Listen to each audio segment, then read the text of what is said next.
Hello, LCPs, here David. I'm right now in India in IC, the International Congress. We're starting today with the MCPs pre-meeting, and tomorrow we are going to start a conference. And either way, I still have some things to deliver to you. So this specific video is I'm going to run you a little through what is GDPR and what is the obligations that we have in ISEC to actually fulfill the criteria of GDPR. So something really important that I want you to know is that GDPR is super important because it's part of the membership criteria, and more than that is because it's an obligation that we have for being part of the European Union, and in general is to protect the data of our customers. So I'm going to open the presentation of basics here, and we are going to go through it really fast. Just let me share my screen with you. It's right here. Dun, dun, dun. The screen. Cool. Okay, guys. So here is GDPR. We're going to present it um, in full screen like this. Awesome. So welcome to GDPR Compliance. This is the basics of GDPR compliance. For sure, with Paco, you're going to have more information during the year, and there is some tasks that you will need to do to actually make ISEC in France a 100% compliant of GDPR. So let's get to know the GDPR. So the GDPR is the General Data Protection Regulation, is a regulation by the European Parliament that what wants is actually to strengthen and unify data protection for individuals within the European Union, and also outside of it, the European Union. So basically, it's everyone, because everyone have any kind of relation with the European Union. And it was adopted in 2016 and start to be enforced in 2018, meaning that we are a little late in implementation of ISEC, but we are still okay. And if we really start to do it, I'm sure that you guys can deliver it in less than 6 months. Okay, so the importance of the GDPR of ISEC. The first thing is or why it's important, is we deal with people from the European Union. As you know, ISEC was created in Europe, therefore uh, we need to protect our exchange participants from Europe. Second is a way to improve the experience of our customers uh, in terms of trust and transparency. The third one is we will be trust, because if we are a compliant organization, the people will trust in ISEC. Something that is very important, and is that I want you to understand how huge this is that if we are not compliant in as organization, and they discover that we are not compliant because someone is actually using the data of our customers on a way that is not correct. It can be internal, like some random member, or selling data, or someone that break into our systems and actually acquire that data. Like, it will be really, really bad, because it may result in fines for the global organization of more than 20 million euros, so 4% of the global turnover. And when it says global turnover, is not the turnover of ISEC in France, it's actually 4% of all the money that we have as ISEC globally, not just the international office, but actually all ISECs in the world. So that's a lot of money. So there is two basic concepts in GDPR. The first one is personal data, that is any information relating to an identified or identifiable natural person. And a natural identifiable natural person is one who can be identified directly or indirectly, in particular by reference to an identifier such as a name, identification number, location data, an online identifier, or to one or more factors specified by the physical, psychological, genetical, mental, economic, cultural, social identity of that natural person. Basically, all our customers and all our members. So it's in the general categories. So that is personal information, and are things that the individual can share this information, but there is other special categories of personal data that have like higher rank, or like they are a little more delicate. That is the ones that you see in the right, like ethnic, racial origin, political opinion, religious beliefs, so on, so on, so on. So we move more with the ones of, like, we actually move just with the ones of the left, where it's super important that we actually keep this like private or just in the terms of usage of our customers. So in processing activity, that is the second important concept that we have.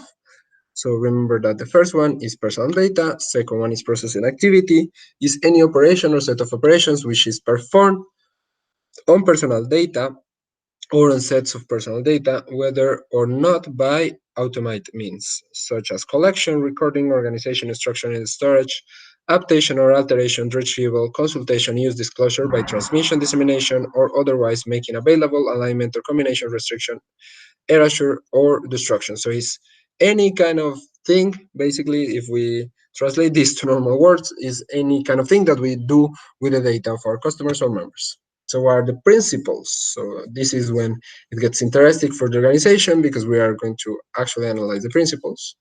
So we have lawfulness, fairness and transparency, data minimization, accuracy, accountability, storage limitation, purpose limitation, integrity, and confidentiality. So basically, these principles are like self-explained, but just two that I think that are really, really important.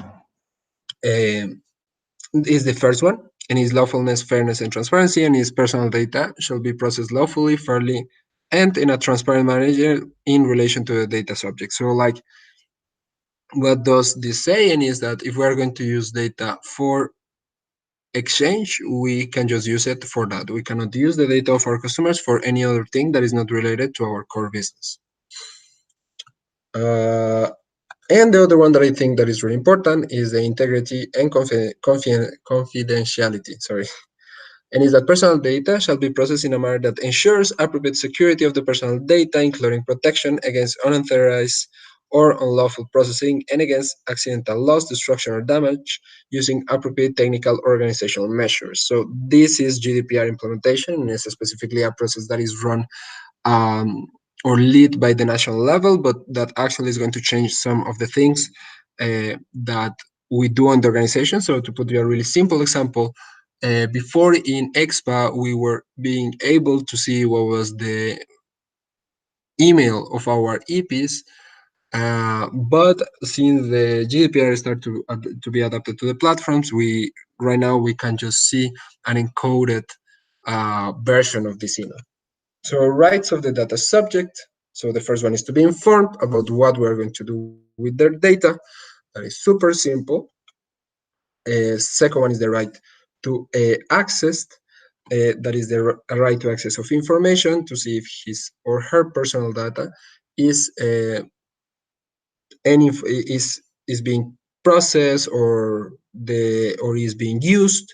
So they need to know when the data is being used or for what is being used. Right to rectification, that means that like if they want to take out the data, they can ask for it, and we should eliminate any registration or thing that we have about them. And if there is third parties, it needs to be, we need to tell them that this data cannot be used anymore. Right to object, and basically this says that the person no longer agree with the process again and ask the controller to stop. So rectification is more about sorry for the mistake, but rectification is more in terms of like, okay, I have a new cell phone number, so I want to update my data. Object is what I was telling you, and is I really want to stop the people. I really want to stop the people from using my data. Erasure is self-explaining. So guys, basically, if one of our customers says, I don't want to be contacted anymore, I want you to eliminate my data, we need to do it. And it's the right to be like forgotten. Right to restriction of processing. And it says the controller may have to suspend, pause the processing of personal data, either because of a request of data subject or because of the situation we demand it to do so. It is not a permanent state, but the controller must suspend all processing activities. So, like if we are asked to stop these processing activities, we need to stop. Data portability, it says that the data subject may obtain his or data from the controller so as to transfer it to another system. This right gives more control to the data subjects, allowing them to go from one service provider to another. So like this usually not happen in ISEC because we don't have like any other organization that do like exactly what we do in terms of putting the information on a platform to actually start to match the information of our customers for the purpose of international exchange. But in case that they want to move it to another organization, we need to move it. Automatic decision making. Uh,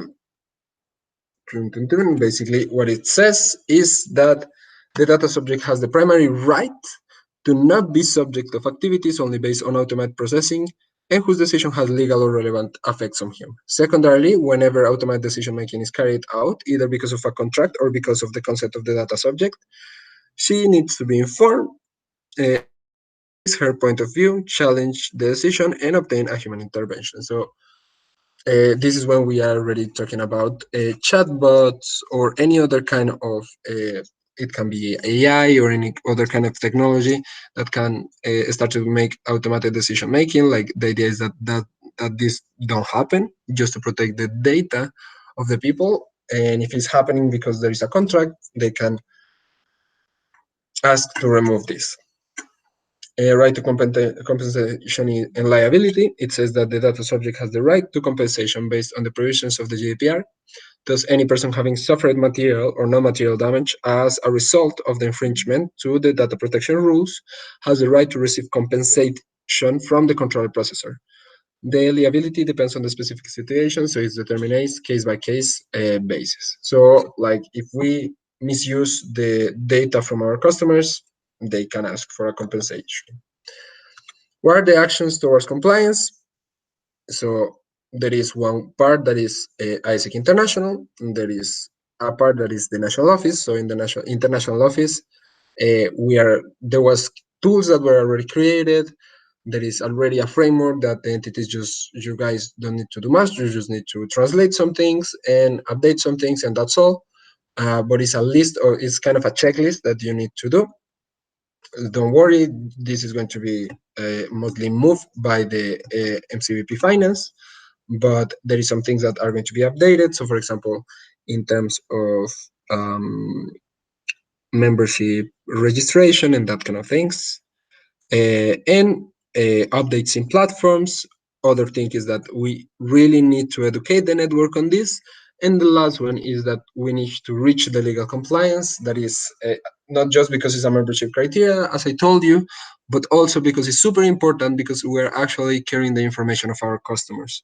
So that's all, guys. Is just you need to be aware of this. This is not a session where I'm going to explain you what is going to happen or how it's going to be moving forward, because this depends on the plan of the MCVP Finance. But I'm absolutely sure that you're going to hear about it super soon, and it's not going to put a lot of workload on you, but it's super important that you know that it's going to happen. So in case that anyone asks you, you say yes, we have systems on place to protect the data. We're developing our infrastructure to actually protect the data.